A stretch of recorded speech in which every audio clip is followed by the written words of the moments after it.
Hello, English students. This is Tonfer English Conversation English Practice. These are Melissa and Bob. They are commenting about the test result. That is, they made the test and then they are commenting about it. The subject here is the use of the word right. Use of have to as synonym of must. Recognize the semantic difference between have to and must negative statements. And in separate part we have making a reservation by phone. Let's jump in the subject. These are Melissa and Bob. They are comment about the test questions.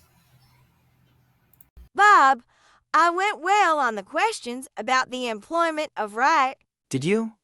I bet you didn't go well on the questions about have to and must and negative statements. Remember that question? What question? That one that mentions a factory.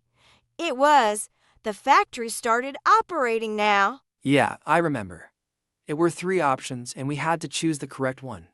What option did you choose? I was unsure between the second and the last one, but I think I chose the last one too. Yeah, that was the correct option. And about the other question, the church's bells started playing now. Exactly. The church's bell started playing right now. This was the correct option. Did you get it right? I sure did. Now, let's change to that question about have to and must. I didn't understand that question quite well. How did you do in that question? Did you get that question wrong? I'm sure I did. See, the modal must is used only in the present tense with the same meaning as have to. That is, an obligation or necessity. In the other tenses we use only have to, right? I see. So, in the present, he must go, for example. Or he has to go. But in the future, we use only have to. He will have to go.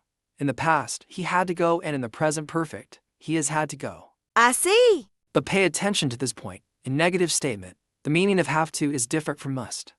If you say, for example, I have to go to school on Saturdays and I must go to school on Saturdays, the meaning of both is the same. But if you say, I don't have to go to school on Saturdays and I mustn't go to school on Saturdays, these have different meanings. When you say, I don't have to go to school on Saturdays, you are expressing a lack of obligation, while in I mustn't go to school on Saturdays expresses an obligation of not going to school on Saturdays. So, the meanings are different.